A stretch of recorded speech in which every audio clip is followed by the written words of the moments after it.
kita akan membahas tentang rihlatu ilal akhirah, perjalanan manusia dari sejak lahir, kemudian wafat, kemudian menuju alam akhirat dan segala macam yang terjadi setelah kematian, sampai Allah masukkan kita ke dalam surga, atau na'udzubillah, mungkin sebagian manusia Allah masukkan ke neraka. Ini yang kita akan bahas. Memang pembahasannya panjang, jadi saya mohon minta kesabaran jamaah sekalian, karena saya akan berusaha menyingkat tetapi tidak menghilangkan yang penting-penting dari segi akidah yang wajib diimani oleh seorang mukmin. Ma'asyiral muslimin yang dimuliakan Allah Subhanahu wa taala,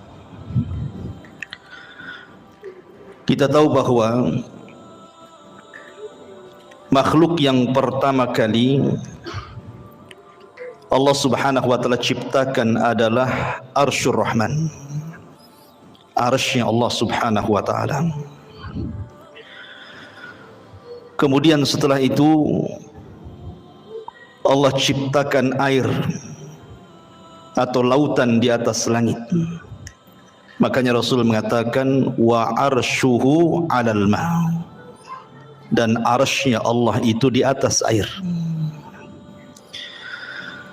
Kemudian setelah itu Allah Subhanahu wa taala ciptakan pena,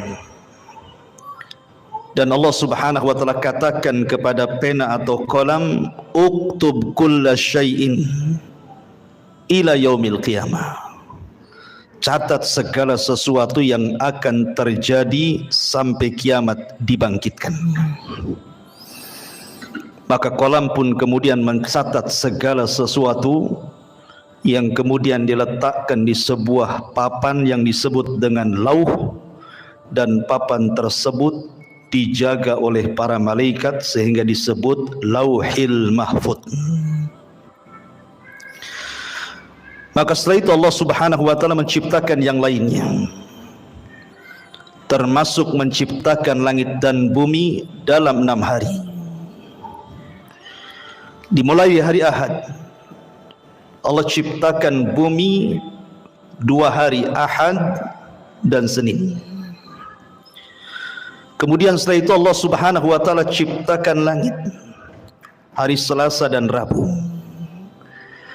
Kemudian Allah Subhanahu wa taala kembali ke bumi, dan Allah ciptakan segala sesuatu yang dihajatkan makhluk yang akan tinggal di bumi, seperti lautannya, hutan-hutannya, binatang-binatangnya, dari hari Kamis ke hari Jumat.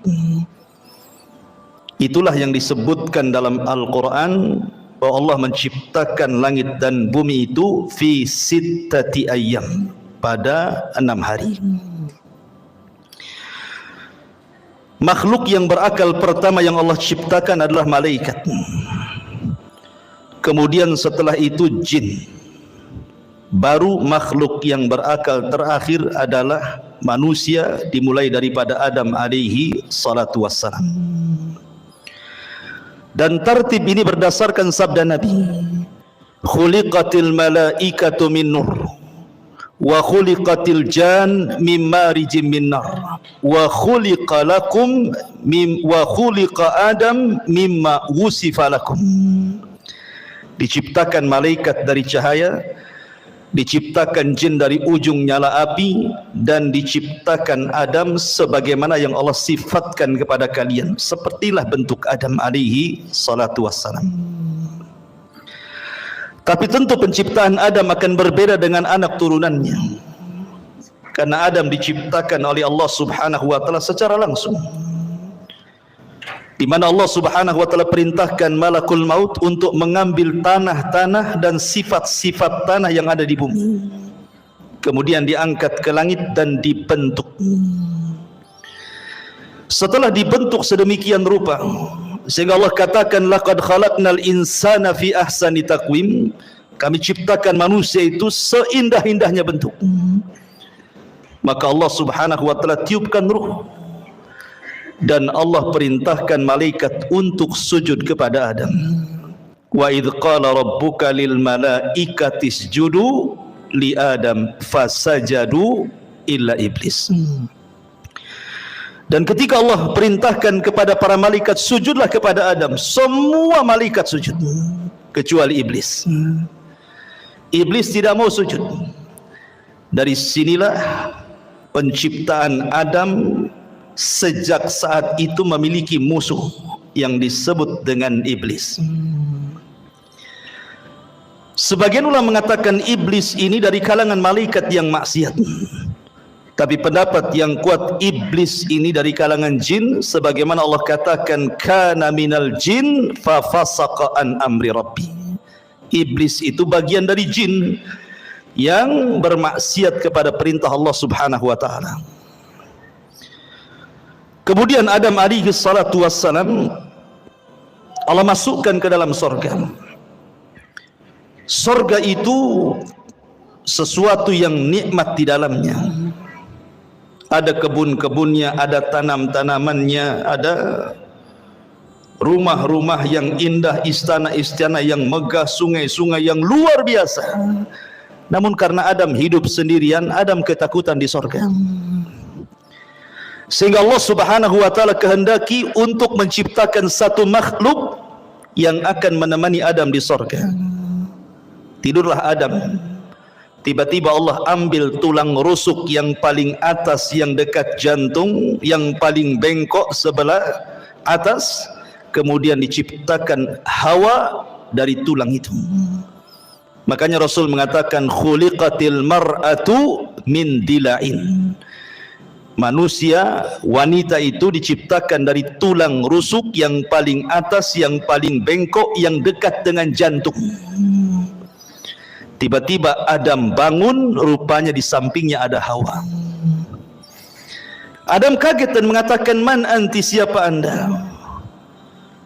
Maka wanita ini mengatakan, ana Hawa. Hawa itu oksigen artinya. Kenapa disebut Hawa? Karena dicipta dari benda yang hidup. Adam itu makhluk yang hidup. Hawa tercipta dari Adam, maka disebut Hawa. Kemudian Adam mengatakan, untuk apa engkau ciptakan? Untuk apa Allah ciptakan dirimu? Hawa mengatakan, untuk menjadikan ketenangan bagimu. Dari sini Allah katakan, wa min ayatihi an khalaqalakum min anfusikum azwaja litaskunu ilaiha wa ja'ala bainakum mawaddatan wa rahmah. Inna fi dzalika laayatin liqaumi yatafakkarun. Kalau dengar ayat ini rasanya ingat waktu kawinnya. Dan ini ayat yang biasa dibaca orang kalau menikah ya. Khutbah nikahnya mesti baca ayat ini. Wa min ayatihi, dan dari tanda-tanda kebesaran Allah, an khalaqalakum, Allah menciptakan kalian. Min, dari ciptaan ini Allah ciptakan yang lainnya azwaja, menjadi berpasang-pasangan. Untuk apa pasangan diciptakan?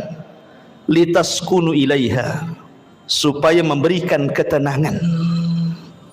Di mana suami tenang dengan istrinya, istri tenang dengan suaminya. Makanya orang yang tidak pernah menikah nggak akan tenang. Saat tenang-tenangnya pun tidak akan tenang dia. Gimana? Masak-masak sendiri kan itu. Nyuci-nyuci sendiri, gimana bisa tenang? Ya. Nggak akan tenang. Dan ketenangan itu mukjizat dari Allah subhanahu wa ta'ala. Dengan ketenangan itu lahirlah mawaddatan wa rahmah. Timbul rasa cinta, timbul pula kasih sayang di situ. Padahal sebelumnya tidak saling mengenal. Terkadang main jodoh-jodohan saja tuh. Tapi dari sini Allah ciptakan Hawa untuk Adam supaya Adam tenang di sorga. Tapi dengan hikmah Allah subhanahu wa ta'ala yang Allah kehendaki, yang sudah dicatat di Lauhil Mahfuz, Adam pun harus melakukan satu maksiat di sorga. Ketika Allah Subhanahu wa taala katakan wala taqraba hadhihi syajarah, jangan dekat-dekat pohon ini. Dekat saja tidak boleh, apalagi makan. Begitu bahasa Quran. Seperti Allah mengatakan wala taqrabu zina, dekat zina saja tidak boleh, apalagi berzina. Karena kalau sudah mendekat pasti melihat, kalau sudah melihat penasaran, kalau penasaran ingin pula mencicipi, akhirnya kemudian memakannya. Ada kisah Israiliyat. Ini kisah Israiliyatnya. Kisah Israiliyat itu tidak mengapa dikisahkan, tapi jangan didustakan, jangan dibenarkan. Makanya Rasul mengatakan hadithu an bani Israil wala haraj. Tidak mengapa kisahkan Bani Israel kalau itu tidak bertentangan dengan syariat Islam. Adam itu tidak memakan buah sampai habis, tidak. Dia hanya nyicipi sedikit saja. Ketika kemudian sampai di tenggorokan, Adam ingat. Maka keselaklah Adam. Makanya setiap laki-laki pasti ada hulkumnya di sini. Ada yang benjolan di sini kan? Ya. Itu karena Adam keselak katanya. Keselak buah itu di sini. Buah khuldi. Adapun Hawa habis pula dia. Wah, beda pula laki-laki dengan perempuan. Biasanya perempuan agak rakus ya. Habis dia. Dengan sebab itulah maka Allah Subhanahu wa taala uji Hawa dengan keluar darah haid. Dari situlah maka keturunannya para wanita pasti setiap bulan akan keluar darah haid. Ini kisah Israiliyat.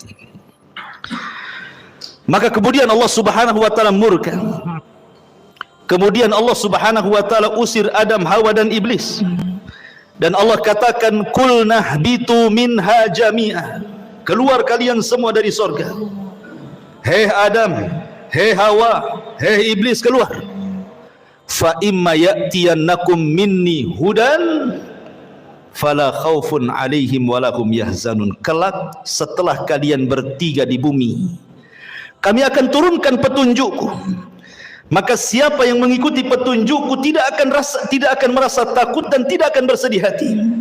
Dalam ayat yang lain, fala yadhillu wala yashqa, tidak akan tersesat dan tidak mungkin celaka. Dengan takdir Allah, iblis diturunkan di lautan, Adam diturunkan di Sri Lanka, dan Hawa diturunkan di Jeddah. Maka iblis membuat istananya di atas air. Kemudian Adam harus berjalan entah berantah ke mana. Begitu juga Hawa, tidak dijelaskan waktunya. Tiba-tiba kemudian keduanya berjumpa di Muzdalifah. Kemudian keduanya pun akhirnya sampai di Arafah. Disebut Arafah karena Adam mengetahui Hawa dan Hawa pun mengenali Adam, maka disebut Arafah. Arafah itu artinya mengetahui. Maka dari situlah Allah ajarkan satu kalimat, kalimat yang siapapun membacanya gugur semua dosanya. Apa kalimatnya? Rabbana zalamna anfusana wa illam taghfir lana wa tarhamna lanakunanna minal khasirin. Inilah kalimat yang pertama diucap di kolong langit. Adam dan Hawa diajarkan kalimat ini. Fatalaqqa Adam mir rabbihi kalimat. Rabbana zalamna anfusana ya Rabb, kami telah mendolimi diri-diri kami. Kalau engkau tidak merahmati dan tidak mengampuni dosa kami, tentu kami termasuk orang-orang yang merugi. Maka Adam dan Hawa pun Allah ampuni dosa-dosanya. Kemudian keduanya diizinkan untuk masuk ke haram. Maka Adam pun menetap di tempat yang di situ dibangun Ka'bah hari ini. Itulah tempat pertama di bumi Allah diibadahi oleh manusia. Disitulah Adam beribadah bersama Hawa. Kemudian Allah Subhanahu wa taala takdirkan Adam berhubungan dengan Hawa. Dari sini anak turunan Adam penciptaannya berbeda. Sebagaimana hadis Abdullah ibn Mas'ud radhiyallahu anhu, ketika Allah Subhanahu wa taala menciptakan manusia, pertama kali Allah pertemukan air sperma, kemudian masuk ke rahim perempuan, maka 40 hari menjadi segumpal nutfah sperma. Kemudian 40 hari berikutnya menjadi segumpal darah. Kemudian 4 hari berikutnya menjadi segumpal daging. Kemudian terangkailah badan manusia. Artinya kalau sudah 4 bulan sudah berbentuk tuh. Mana kepalanya, mana tangannya, mana badannya, mana kakinya, di USG pun tahu kelaminnya sekarang. Disitulah Allah tiupkan ruh lewat para malaikat, dan Allah perintahkan malaikat itu tiupkan ruh kepada janin itu. Kemudian catat rizkinya, catat amalannya, catat ajalnya, catat su'ul khotimah dan husnul khotimahnya. Maka setelah 9 bulan, maka lahirlah janin tersebut menjadi manusia. Hawa melahirkan 20 kali, dan setiap lahiran selalu kembar, sehingga putra Adam berjumlah 40, 20 laki-laki dan 20 perempuan. Kemudian setelah anak-anak Adam kemudian besar, kita tahu bahwa tujuan diciptakan manusia itu disebut khalifah, karena Allah yang mengatakan inni ja'ilun fil ardi khalifah. Apa sih khalifah itu? Khalifah itu artinya yakhlufu ba'duhu ba'dha. Artinya manusia ini makhluk yang bergenerasi. Meninggal generasi pertama, lahir generasi kedua. Meninggal generasi kedua, lahir generasi ketiga, dan begitu seterusnya. Itu disebut khalifah. Sehingga Adam harus punya keturunan, karena Adam tidak mungkin hidup selamanya. Anak-anaknya pun tidak mungkin hidup selamanya.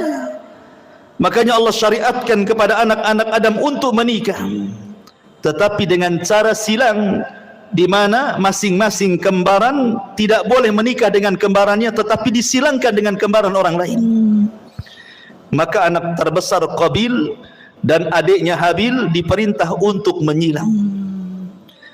Tiba-tiba Qabil terfitnah oleh iblis. Iblis datang kepada Qabil, mewaswasi Qabil, karena selama ini iblis berusaha untuk menggoda Adam dan Hawa. Adam dan Hawa sudah kapok, tidak mungkin digoda lagi, cukuplah godaan terjadi di sorga, sehingga iblis tidak bisa menggoda Adam dan Hawa. Akhirnya yang digoda adalah anak turunannya. Datang kepada Qabil dan mengatakan jangan mau, itu kembarannya si Habil itu jelek, kembaranmu cantik, ngapain kau dapat jelek, bagus dapat yang cantik.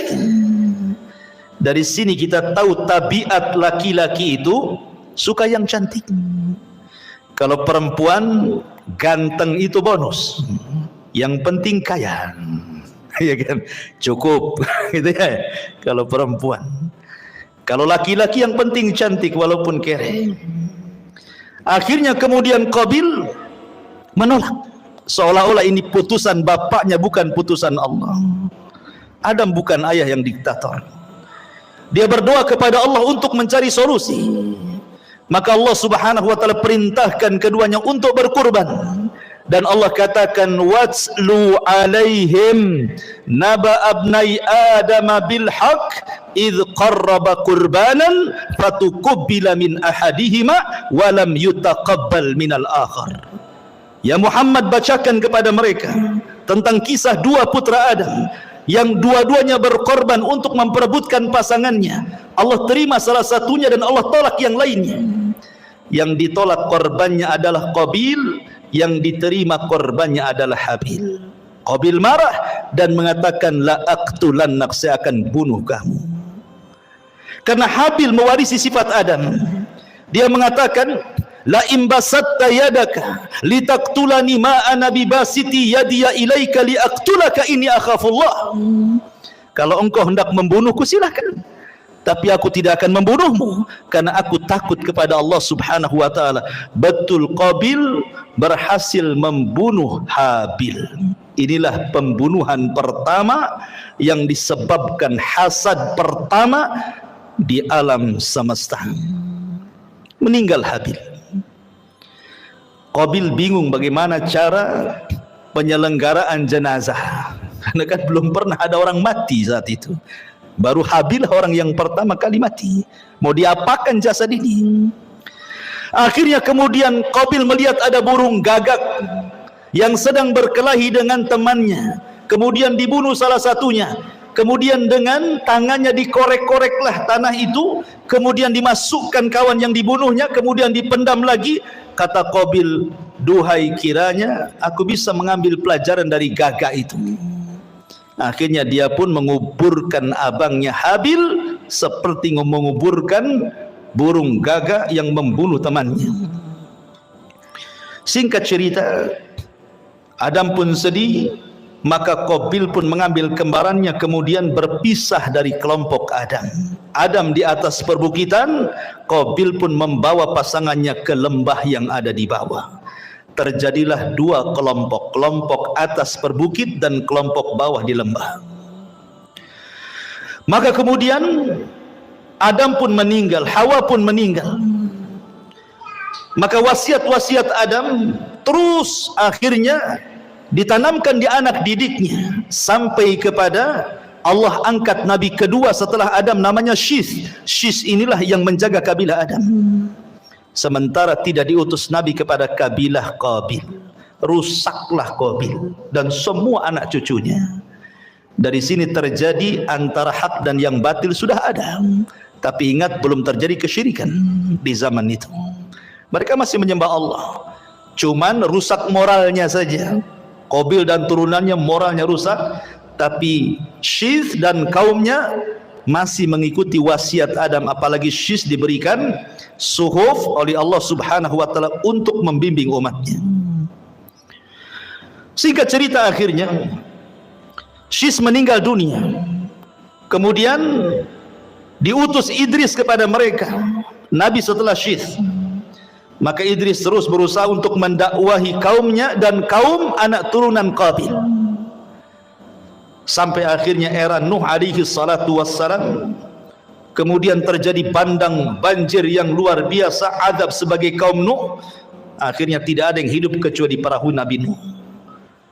Lah Nuh itu punya 3 putra, namanya Syam, Ham dan Yafis. Setelah kapal Nuh kemudian bersandar di bukit Judi Irak, kemudian 3 putra Nuh ini menyebar ke seantero dunia.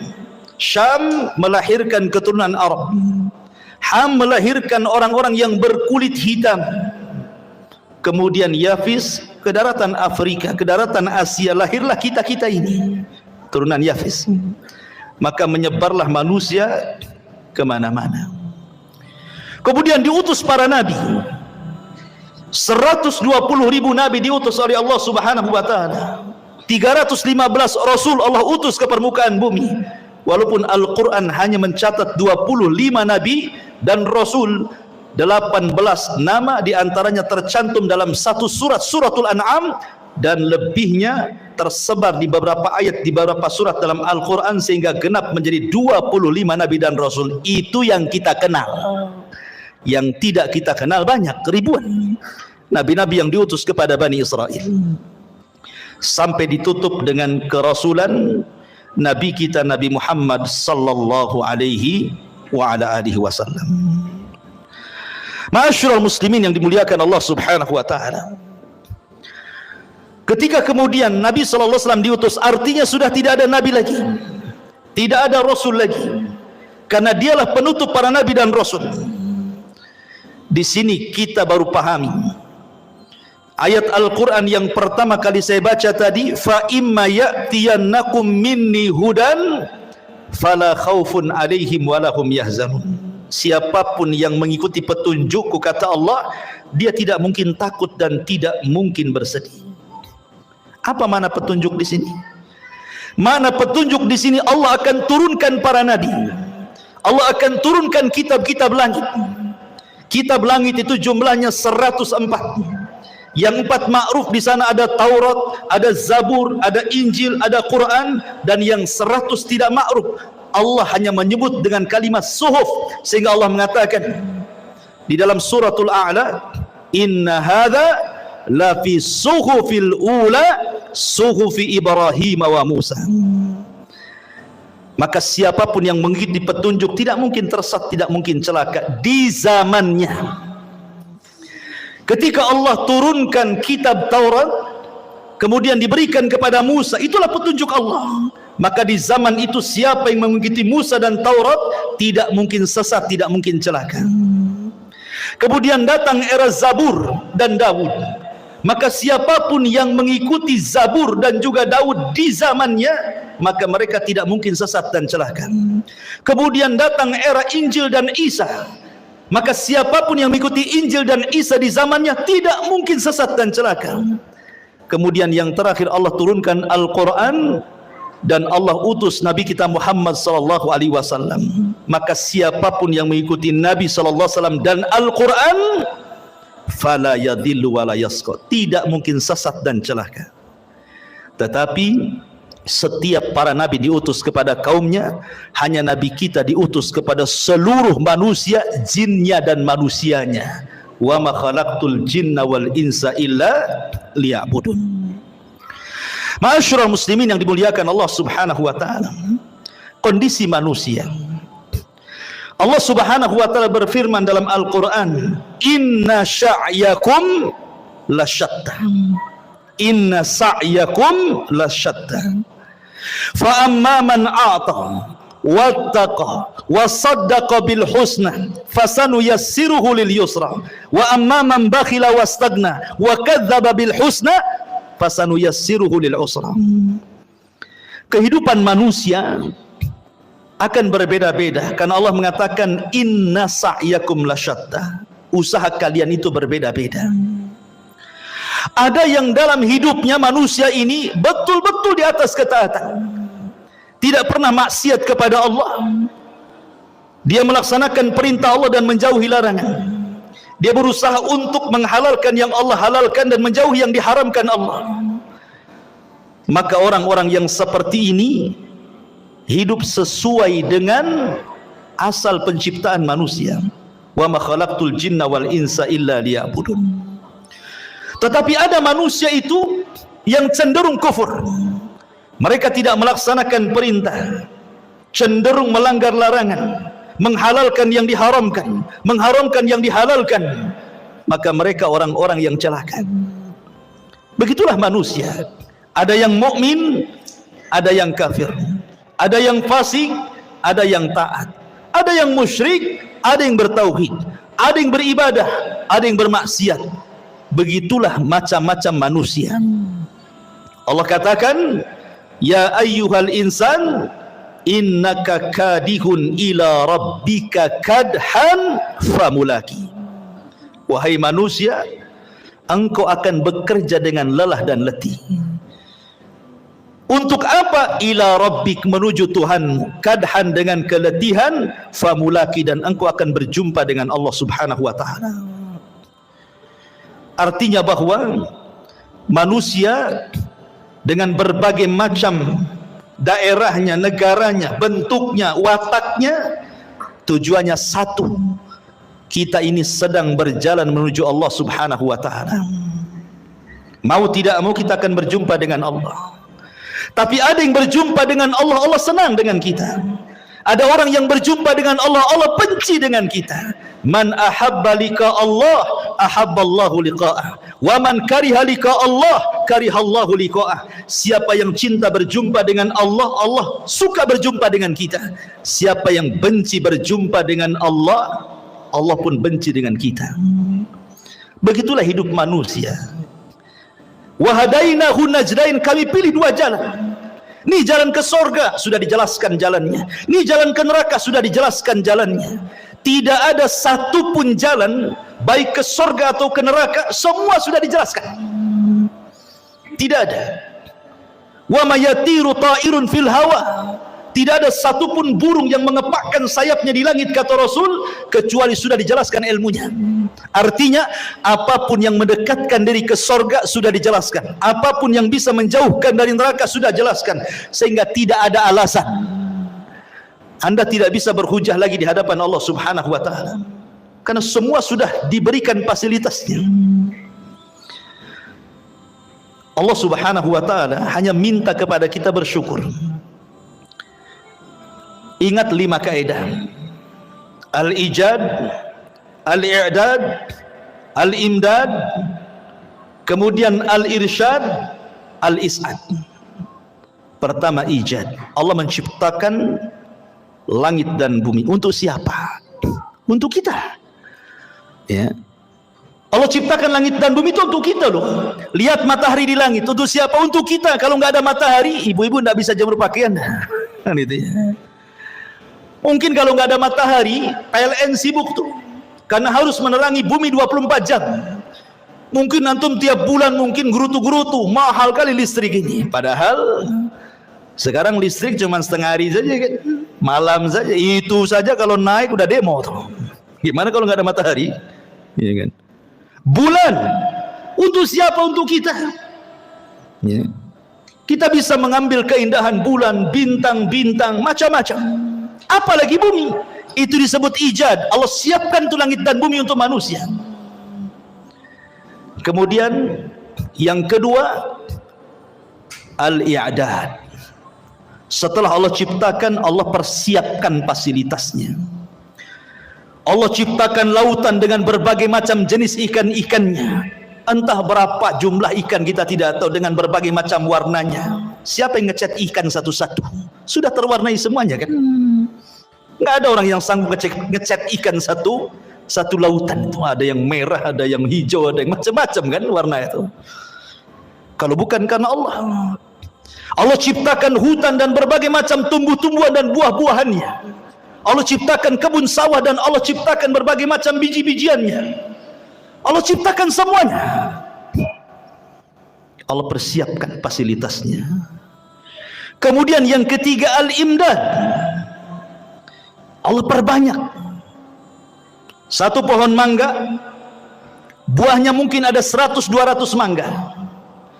Dari 300 atau 400 mangga yang di satu pohon itu kan semua ada bijinya tuh. Kalau seandainya dari 100 buah mangga di satu pokok mangga ini, bijinya ditanam semuanya, dari satu tumbuh 200. Ya kan? Bahkan ada satu buah itu bijinya ratusan tuh. Seperti buah apa tuh? Yang ratusan itu. Delima kan, coba. Satu pohon delima nih, buahnya kan banyak. Ini satu buah saja kalau tertanam semua bijinya, tumbuh macam-macam delima.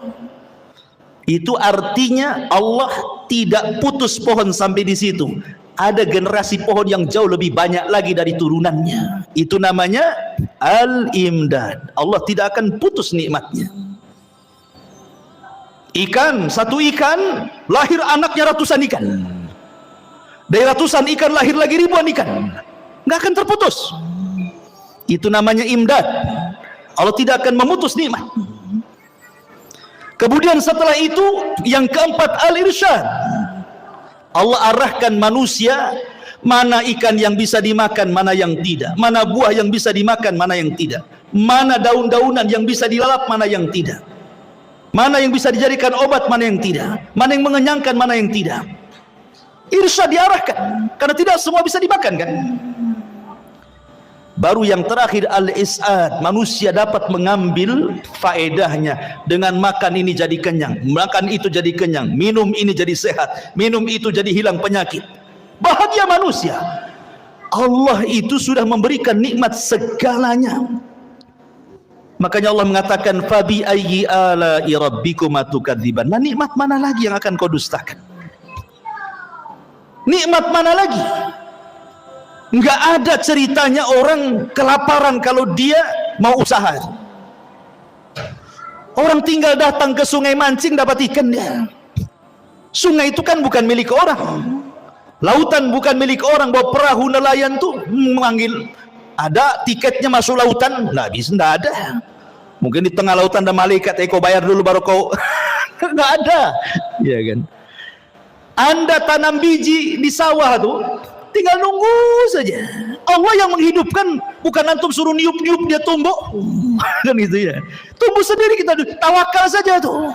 Padi tumbuh, jagung tumbuh, semua tumbuh kan gitu. Siapa yang menumbuhkan? Allah. Allah hanya minta satu. La in syakartum la azidannakum. Kalau kalian bersyukur, ku tambah. Dengan apa cara bersyukurnya? Kita disuruh untuk beribadah, itu saja. Disuruh untuk beribadah, itulah syukurnya. Makanya Allah mengatakan falyabudu rabb hadzal bait alladzi at'amahum min ju'in wa amanahum min khauf. Allah sudah berikan rasa kenyang dari rasa lapar, Allah sudah berikan rasa tenang dari rasa ketakutan. Allah hanya minta falyabudu rabb hadzal bait, sembah Rabb pemilik Ka'bah ini, Allah, itu saja. Tetapi ada manusia yang syukur, ada juga yang ingkar. Itulah manusia. Memang manusia diciptakan seperti itu. Ma'asyiral muslimin yang dimuliakan Allah Subhanahu wa taala. Allah Subhanahu wa taala tidak akan mengekalkan dunia. Dunia ini ada batas waktunya.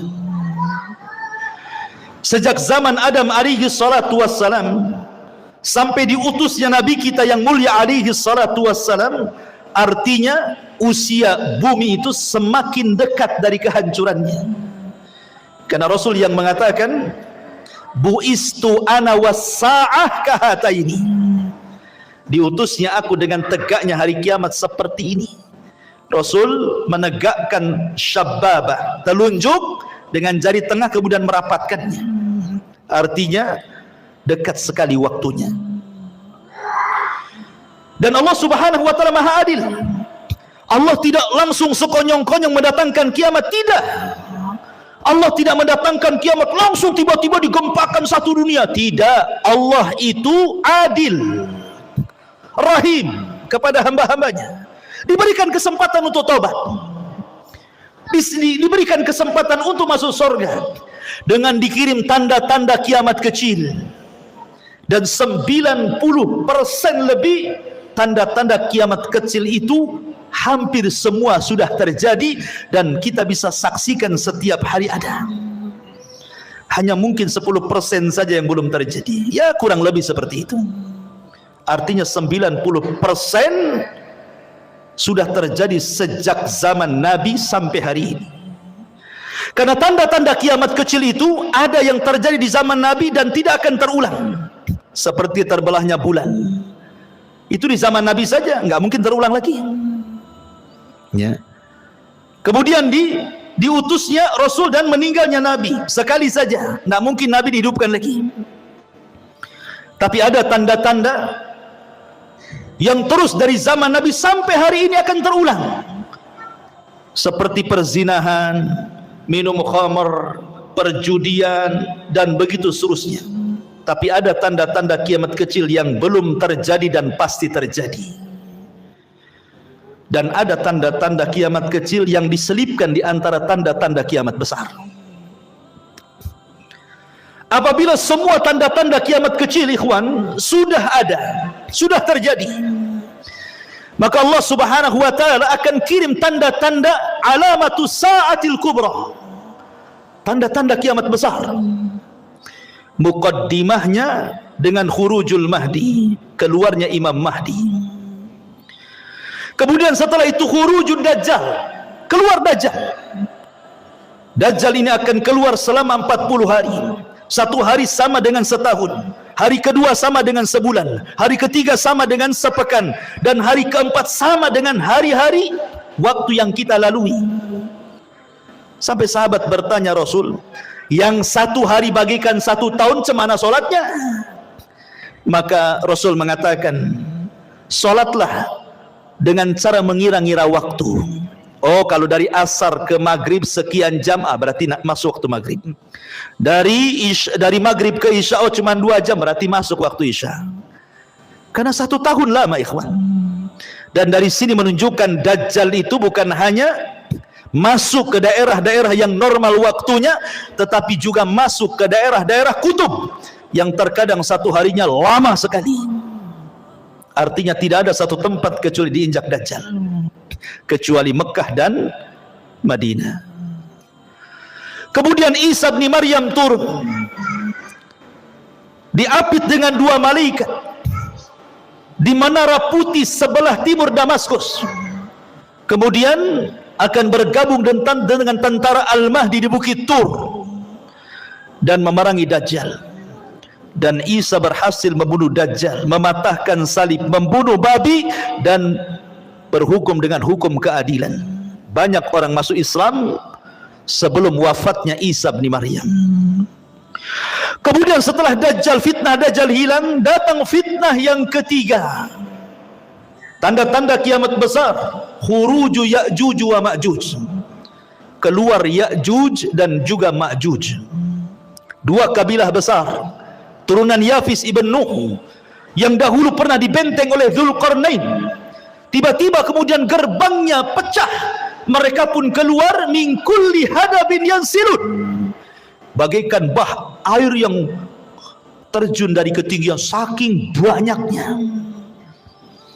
Sehingga ketika rombongan yang pertama keluar melintasi danau Tiberias, mereka pun minum dari danau itu. Kemudian rombongan yang terakhir bingung karena airnya habis diminum Ya'juj wa Ma'juj. Kata yang terakhir, tadi barusan ada air, kemana air itu? Maka Ya'juj dan Ma'juj, setiap yang melewati hijau pasti akan kering, yang basah pasti kering. Fitnahnya luar biasa.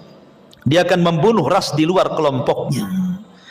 Dan jumlah mereka satu dari kita 999 dari mereka. Makanya Rasul mengatakan, kau tidak bisa menghadapinya. Maka Allah mengatakan, ya Isa, selamatkan orang-orang yang selamat, sembunyi di Bukit Tur, karena engkau tidak bisa memeranginya. Akhirnya kemudian Ya'juj wa Ma'juj merusak di permukaan bumi, membunuh orang di luarasnya. Akhirnya dia sombong, kemudian mengatakan, qatalna man fil ardi sanaqtuluhu man fis sama, katanya. Aku sudah bunuh semua orang yang ada di bumi, sekarang yang di langit ku bunuh, katanya. Saking sombongnya. Akhirnya panahnya diarahkan ke langit, tombaknya diarahkan ke langit. Maka Allah mengatakan, wa makaru makran wa makarna makran wallahu khairul makirin. Mereka hendak membuat makar, Allah juga punya makar, dan sebaik-baik makarlah makar Allah. Allah sengaja panah itu disedot sampai ke awan, dibalikkan dengan ujung-ujungnya ada darah, seolah-olah mereka sudah membunuh makhluk yang di langit. Makin sombong mereka, dan mereka mengatakan, sudah tidak ada makhluk kecuali sudah kubunuh semua, kata Ya'juj dan Ma'juj. Maka Isa berdoa agar Allah membinasakan mereka. Dikirimlah Naghaf, ulat-ulat kecil, kemudian menggigit tengkuknya, satu mati, semua mati. Tidak ada sejengkal di bumi kecuali ada bangkainya. Bagaimana cara membersihkannya? Isa berdoa agar Allah membersihkan bangkai Ya'juj dan Ma'juj. Dikirimnya burung-burung sebesar unta, mengambil bangkai itu, entah dibuang, entah berantah ke laut mana. Akhirnya bumi bersih, kemudian Allah hujani sehingga bumi semakin bersih, dan Allah berikan keberkahan bumi sebagaimana awal penciptaan bumi, sampai buah delima.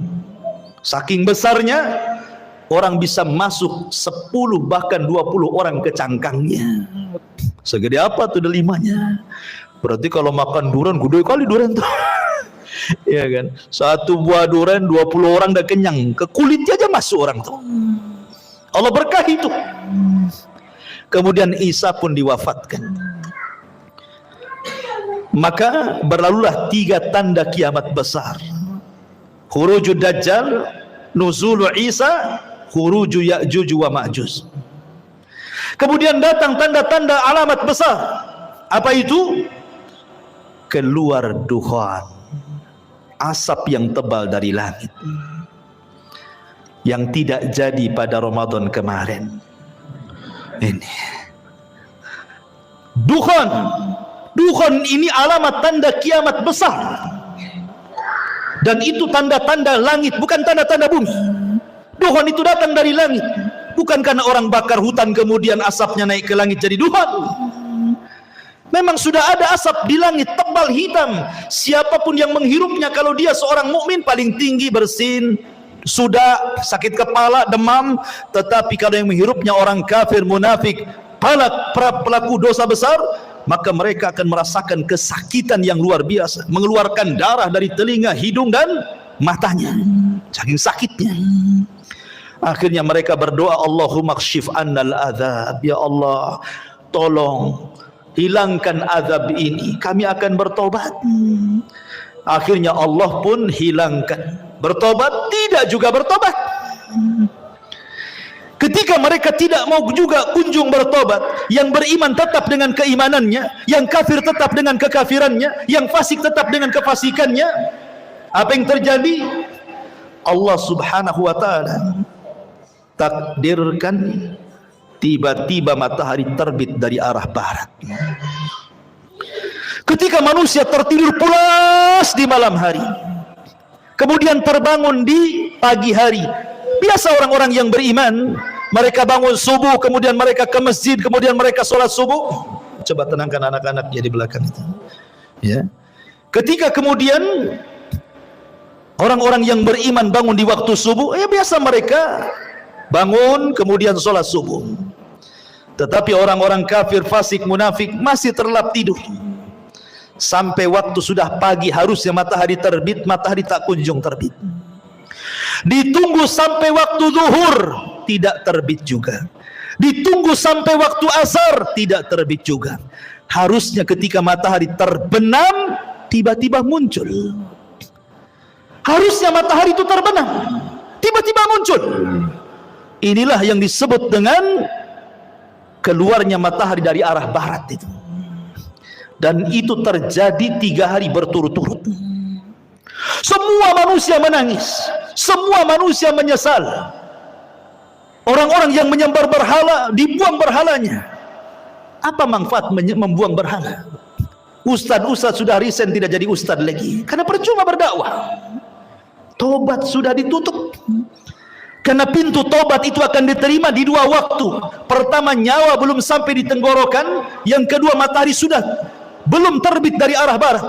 Kalau sudah nyawa di tenggorokan, matahari terbit dari arah barat, maka Allah mengatakan, la yanfa'u imanukum, tidak akan bermanfaat iman kalian.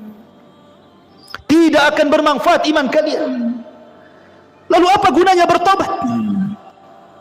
Maka kemudian setelah 3 hari, Allah munculkan dabatun minal ar, binatang yang muncul dari perut bumi bisa bicara.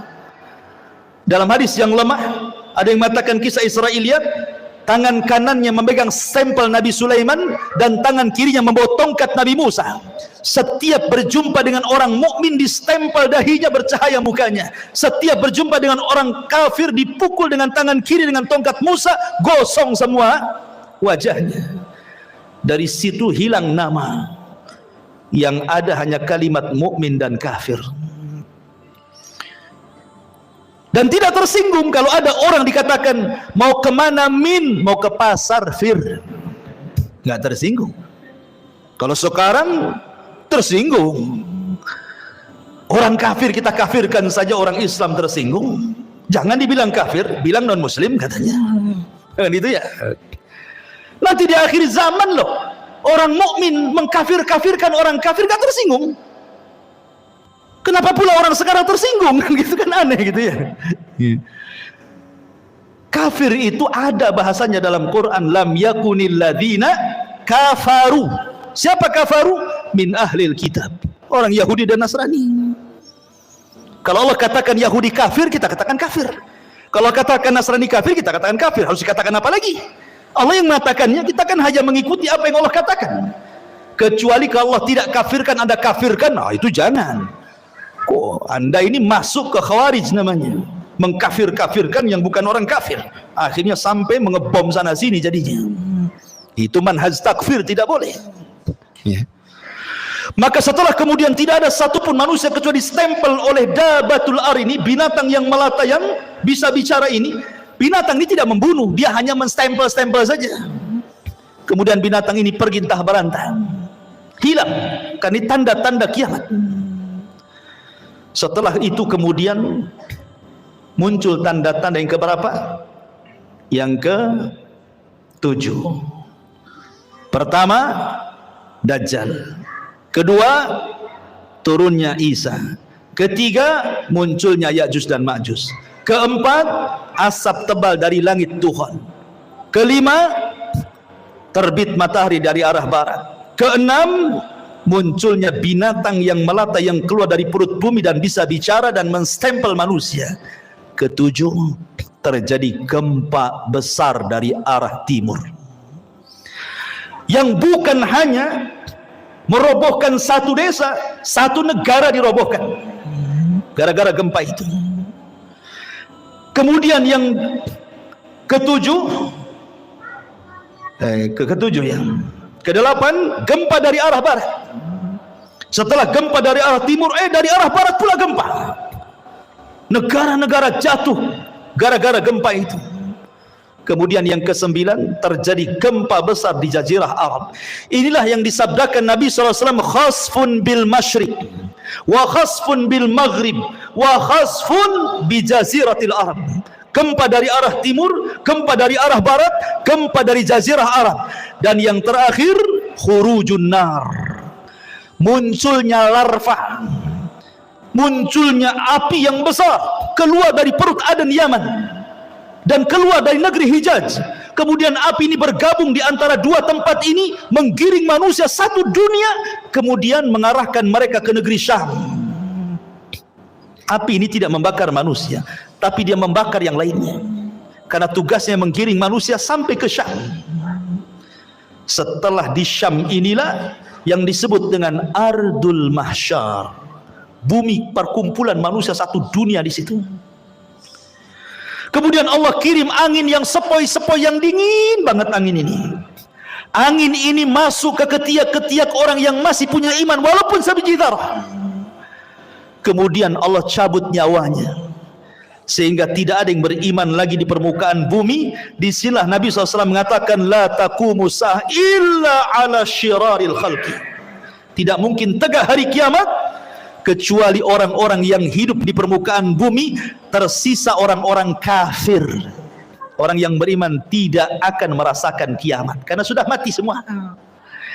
Yang merasakan kiamat itu orang kafir, yang Allah katakan yauma, pada hari ketika yanfukhu nafkhatan, di mana Allah Subhanahu wa taala memerintahkan malaikat Israfil untuk meniupkan sangkakala pertamanya. Apa yang terjadi? Idza zulzilatil ardu zilzalaha. Ketika tiupan itu ditiup oleh Israfil, maka satu bumi akan digempakan. Wa idzal biharu fujjirat, maka semua air lautan ditumpahkan ke daratan. Wa idzan nujumun tasharat, semua bintang-bintang akan dijatuhkan. Dan semua gunung-gunung akan tercabut dari pasaknya, kemudian bergeser dari tempatnya, kemudian diterbangkan seperti kapas. Ka'asfi ma'ful, seperti kapas. Kemudian dibenturkan di langit, kemudian dikembalikan ke bumi, hanya tinggal tanah, debu. Sehingga Allah mengatakan kal ihnil manfush, seperti kapas kalau diletakkan di kipas tuh terbang ke sana-sana. Itulah gunung. Berapa hari penghancuran seperti ini? Lah ketika terjadi kiamat, penghancuran alam semesta, maka Allah Subhanahu wa taala membuka seluruh pintu langit. Wa futihatis sama fakanat abwaba. Pintu langit dibuka semua. Semua malaikat keluar dari langit-langit itu. Karena langit akan digulung seperti kita menggulung kertas. Maka ketika betul-betul terjadi kiamat, Allah wafatkan semua para malaikat, Allah wafatkan semua jin, dan Allah wafatkan semua manusia. Tidak ada yang tersisa kecuali yang Allah Subhanahu wa taala izinkan untuk tidak dihancurkan pada hari kiamat.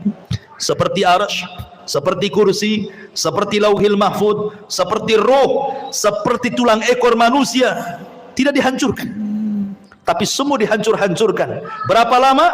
Hadis Abu Hurairah radhiyallahu anhu mengatakan 40, tanpa menyebut 40 tahun, 40 bulan, 40 hari. Pokoknya 40 lah kata Abu Hurairah. Ya bisa 40 hari, kehancuran alam semesta, bisa 40 bulan, bisa juga 40 tahun. Karena ketika Abu Hurairah ditanya, ya Abu Hurairah, apakah 40 hari? Fa'abaitu, aku enggan menjawabnya. Apakah 40 bulan? Fa'abaitu, aku enggan menjawabnya. Apakah 40 tahun? Fa'abaitu, aku pun enggan menjawabnya. Pokoknya 40 lah kan itu. Itu antara tiupan sangkakala pertama ke tiupan sangkakala kedua. Hancur semua alam semesta ini. Hancur semuanya. Inilah yang disebut dengan kiamatul kubra, kiamat besar. Ada kiamat kecil, ada kiamat besar. Kiamat kecil apa? Idza mata ahadukum qamat qiyamatuhu. Kalau salah seorang di antara kalian mati, itulah kiamatnya. Tapi kalau kiamat besar bukan 1-2 orang mati, semua mati. Jinnya mati, malaikatnya mati, manusianya mati. Yang meniup sangkakala pun mati. Malaikat maut pun mati. Malaikat maut aja ikut mati. Ketika malakul maut datang kepada Allah Azza wa Jalla, dan Allah mengatakan, man abqait, siapa yang kau sisakan, kau tidak cabut nyawanya. Kata malaikat maut, tinggal Jibril, Mikail, Israfil. Kata Allah, cabut semuanya. Maka Jibril dicabut nyawanya, Israfil dicabut, Mikail dicabut. Kemudian malakul maut datang kepada Allah, siapa lagi yang tersisa? Kata malakul maut, tidak ada ya Rabb illa abdukal fakir, kecuali hambamu yang fakir. Oh kalau gitu mati kamu, katanya. Mati juga dia. Ya. Maka ketika 40, di angka 40 terjadi kehancuran yang luar biasa itu, sudah tidak ada makhluk yang berakal lagi. Bumi sudah hancur, langit sudah hancur, semua sudah hancur. Apa yang terjadi? Allah Subhanahu wa taala berteriak, limanil mulkul yaum, limanil mulkul yaum. Kalian sudah tahu siapa yang berkuasa di alam semesta ini? Tidak ada yang menjawab. Enggak ada malaikat, enggak ada jin, enggak ada manusia, semua mati. Maka Allah jawab sendiri, lillahil wahidil qahar. Alam semesta ini pemiliknya hanya zat yang maha satu, yang maha perkasa, Allahu Azza wa Jal. Itulah yang difirmankan dalam surah Al-Fatihah, Maliki Yaumiddin. Itu makna Maliki Yaumiddin itu, raja pada hari pembalasan. Maka setelah kemudian Allah Subhanahu wa taala atur kembali alam semesta untuk menjadi alam akhirat.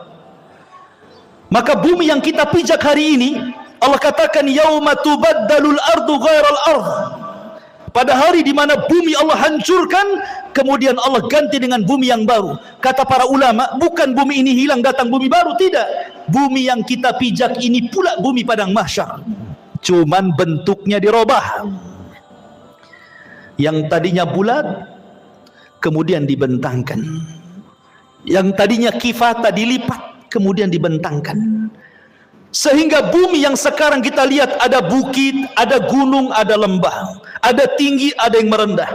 Nanti ketika Allah hancurkan, Allah ganti dengan bumi yang baru, maka Allah hamparkan sehingga tidak ada yang meninggi, tidak ada yang merendah, tidak ada bukit, tidak ada lembah, semua rata, nggak ada bangunan, nggak ada rumah, nggak ada hutan, nggak ada gunung, nggak ada bukit, rata semuanya. Kenapa Allah ratakan wa idal ardu muddat, dan apabila bumi diratakan supaya makhluk sejak Adam meninggal sampai yang terakhir mati muat di bumi itu. Sekarang bumi itu dalam bentuk bulat kan, lonjong atau bulat. Di bumi ini ada lautnya, di bumi ada hutannya, di bumi ada bukit, ada gunung. Tidak semua tempat dihuni manusia. Kalau seandainya bumi tidak dirubah, kemudian seluruh manusia dibangkitkan sejak Adam sampai yang terakhir mati, tidak akan muat bumi ini. Makanya kemudian dihancurkan, gunungnya diratakan, ditimbun lautnya diratakan, tidak ada lembah, semua rata, sehingga kalau dibangkitkan semua akan muat di situ. Itulah padang mahsyar. Allah katakan wa akhrajatil ardu athqalaha. Allah Subhanahu wa taala bangunkan malaikat Israfil untuk meniupkan sangkakalanya yang kedua. Ketika Israfil kemudian bangkit, kemudian meniupkan sangkakala keduanya, maka terjadilah yaumul ba'tsi wan nusyur, hari di mana manusia dibangkitkan kemudian dikumpulkan. Maka ketika itu Allah katakan, wa akhrajatil ardu athqalaha, kami keluarkan beban-beban bumi. Maksudnya manusia, bangkai-bangkai manusia itu semua terangkai kembali dari mana? Dari tulang ekor. Karena tulang ekor manusia tidak dihancurkan pada hari kiamat.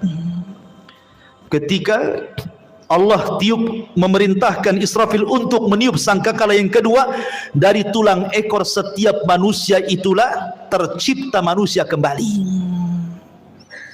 Padahal sudah hancur dengan kiamat kan, tapi tulang ekor tidak hancur, karena dari situ Allah kembali ciptakan kita. Kemudian jasad itu dilempar ke permukaan. Bayangkan sejak zaman Adam sampai yang terakhir mati itu jasad itu bergelimpangan di padang mahsyar. Maka Allah subhanahu wa ta'ala katakan, wa idzan nufus zuwijat, apabila ruh dilesatkan dari illiyin kalau ruhnya orang yang beriman, kemudian dilesatkan dari sijin kalau ruhnya orang kafir, kemudian masuk ke jasad-jasad mereka tanpa tertukar jasadnya.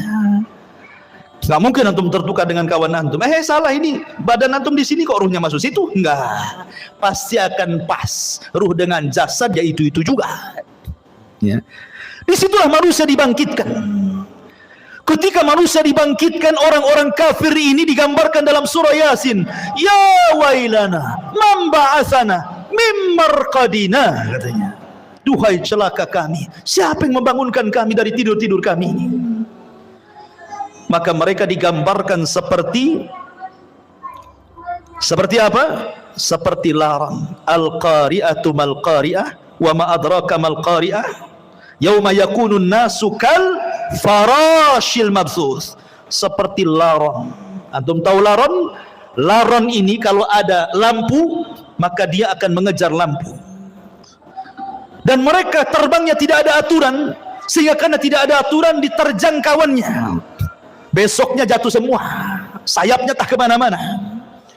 Begitulah kondisi manusia pada hari kiamat. Orang-orang kafir yang ke barat lari ke timur, yang dari timur lari ke barat, yang selatan lari ke utara. Mereka tidak ada tujuan seperti larang. Yauma yafirrul mar'u min akhihi wa ummihi wa abihi wa sahibatihi wa banihi likulli imri'in yauma idzin sya'nun yughni. Di mana orang lari dari saudaranya, lari dari ibu bapaknya, lari dari pasangan dan anak-anaknya. Semua manusia sibuk dengan sendirinya, kecuali orang-orang yang beriman. Dibangkitkan tidak lari. Di sampingnya sudah ada pasangan istri, suaminya, anak, ibu, kakek, semua. Walladzina amanu wattaba'athum walladzina amanu, dan orang-orang yang beriman, wattaba'athum dzurriyyatuhum biimanin, kemudian keimanan diikuti oleh keluarganya, alhaqna bihim dzurriyyatuhum, maka kami kumpulkan keluarga yang beriman di satu tempat. Ketika orang-orang yang beriman ini melihat orang-orang kafir lari ke sana kemari, maka mereka hanya mengatakan, hadza ma wa'adar rahman wa sadaqal mursalun, inilah janji dari Allah Ar-Rahman dan benarlah ucapan para nabi. Ma'asyiral muslimin yang dimuliakan Allah subhanahu wa ta'ala, ketika itulah baru ada penyeru di tengah-tengah padang mahsyar. Kemudian barulah manusia tertuju kepada satu suara, dan Allah subhanahu wa ta'ala bahasakan kal jaradil muntashir, seperti belalang-belalang yang sedang berterbangan. Belalang itu kalau terbang bersama koloninya pasti akan tertuju kepada satu titik. Maka semua tertuju kepada satu titik. Di sini disebut dengan ardul mahsyar. Kita akan dikumpulkan. Ya. Ketika mereka dibangkitkan, Nabi SAW mengatakan, yuhsyarun nas yaumal qiyamah khufatan uratan ghurlan buhman. Ketika manusia dibangkitkan khufat, tidak pakai celana, tidak pakai baju, telanjang bulat. Kemudian tidak dikhitan, kemudian tidak pakai sandal, kemudian tidak membawa harta di badan. Mau siapapun anda mau presiden, mau menteri, mau orang kaya, dibangkitkan sama. Karena di hari itu tidak ada yang membedakan antara si kaya dengan si miskin, si pejabat dan si rakyat. Semua sama, dibangkitkan seperti itu. Lalu apa yang disombongkan? padang mahsyar itu macam-macam manusia yang dibangkitkan. Ada yang dibangkitkan kecil sekali, sehingga dia harus terseok-seok dengan orang-orang yang besar, hampir terinjak kakinya. Mereka lah orang-orang yang sombong di dunia. Allah bangkitkan seperti zarrah di akhirat, seperti kecil, seperti semut di tengah-tengah orang besar, sehingga terseok-seok harus menghindari larinya kaki orang tuh. Ya, di dunia dia merasa besar, sombong. Di akhirat Allah kecilkan. Ada yang berteriak-teriak, ya Rab, ya Rab, tapi Allah tidak memandangnya. Allah tidak mengajak bicara dengannya. La yanzurullahu yaumal qiyamah. Allah tidak akan melihatnya walaupun dia berteriak, ya Rab, ya Rab, ya Allah, ya Allah. Ada orang-orang yang tidak akan dilihat oleh Allah pada hari kiamat. Ada orang-orang yang tidak akan disucikan oleh pada hari kiamat, tidak akan diajak bicara oleh Allah pada hari kiamat. Ada orang-orang yang lari, tetapi mereka berjalan dengan kepala kakinya di atas. La haula wala quwata illa billah. Bagaimana caranya? Allahu a'lam. Allah atas segala sesuatu maha mampu menjalankan orang dengan kepalanya, kakinya di atas. Ada orang-orang yang berjalan dengan buta, sehingga dia mengatakan, ya Rabbi lima hasyartani a'ma wa qad kuntu basira. Ya Rabb, di dunia aku melihat, kenapa di sini buta, katanya. Macam-macam orang itu di padang mahsyar itu, ikhwan. Karena orang dibangkitkan itu ala ma mata alaih, sebagaimana kematiannya. Ada ketika di dunia dia menusuk-nusuk untuk bunuh diri, maka ketika dibangkitkan di tangannya sudah ada pisau sedang menusuk-nusuk badannya. Ya, bayangkan, manusia dibangkitkan itu macam-macam bentuknya. Baru kemudian manusia dikumpulkan di satu tempat. Disinilah terjadi faslul qadha. Yang pertama kali faslul qadha, di mana Allah Subhanahu wa taala akan membentangkan mahkamah peradilan di tengah-tengah manusia. Dan yang pertama kali diadili adalah para nabi. Para nabi, ikhwan, diadili dulu. Dengan cara apa? Para nabi dikumpulkan umatnya. Nuh bersama umatnya, Nabi Saleh bersama umatnya, Nabi Syuaib bersama umatnya, semua para nabi bersama umatnya. Kemudian Allah akan berkata kepada umatnya, ya umat Nuh, sudahkah Nuh menyampaikan risalahnya? Orang-orang kafir dari umat Nuh mengatakan, ya Rabb, Nuh tidak pernah menyampaikan risalah kepada kami. Mereka hendak berdusta. Kemudian Allah mengatakan, ya Nuh, lihat, engkau belum pernah menyampaikan risalahku kepada mereka. Kenapa kau tidak sampaikan? Maka Nuh mengatakan, ya Rabb, aku sudah sampaikan. Kalau engkau tidak percaya, aku punya saksi. Maka Allah mengatakan, kalau begitu datanglah saksi. Maka Nuh alaihi salatu wassalam meminta kepada Rasul kita Muhammad sallallahu alaihi wasallam untuk menjadi saksi bahwa Nuh sudah menyampaikan risalahnya. Maka Allah panggil Rasul kita Muhammad sallallahu alaihi wasallam, ya Muhammad, kenapa kok mau jadi saksi kepada Nuh alaihi salatu wassalam? Bukankah usiamu dengan usia Nuh terpaut jauh dan engkau tidak hidup di zaman Nabi Nuh? Bagaimana kau akan jadi saksi mereka? Maka Rasulullah SAW mengatakan, ya Rabb, ya aku tidak hidup di zaman Nabi Nuh, tetapi aku yakin bahwa Nuh sudah menyampaikan risalahnya. Maka Allah mengatakan, apa yang membuat anda yakin bahwa Nuh menyampaikan risalahnya? Maka Rasul mengatakan, karena engkau yang bicara seperti itu ya Rabb. Kemudian Rasul membacakan suratun Nuh. Engkau yang ngomong dalam Al-Quran bahwa Nuh sudah menyampaikan risalahnya. Maka Allah mengatakan, shadaqta, benar engkau. Wa kadzabu haula, dan mereka sudah berdusta. Kemudian berpindah kepada nabi berikutnya sampai di akhir dengan Isa bin Maryam, nabi yang terakhir dari nabi-nabi Bani Israel. Inilah isyarat bahwa nabi akan menjadi saksi bagi seluruh para nabi. Ketika nabi hendak rindu ingin mendengar Al-Quran, yang dipanggil siapa? Abdullah bin Mas'ud. Abdullah bin Mas'ud, bacakan, iqra alayya al-Quran, baca untukku Quran. Kata Abdullah bin Mas'ud, ya Rasulullah, aqra'u alayka al-Quran wal Quranu unzila ilaika? Rasul, apakah saya harus membaca Quran sementara Quran turun kepadamu? Oh tidak. Kata Rasul, iqra, baca, saya ingin mendengarkan suaramu. Maka kata Abdullah bin Mas'ud, baik. Akhirnya Abdullah bin Mas'ud membaca suratun Nisa sampai kepada ayat. Apa ayatnya? Hatta idza ji'na min kulli ummatin bisyahid wa ji'na bika ala haula'i syahida. Bagaimana ya Muhammad kalau tiap-tiap umat itu mendatangkan saksi-saksinya, kemudian engkau menjadi saksi mereka?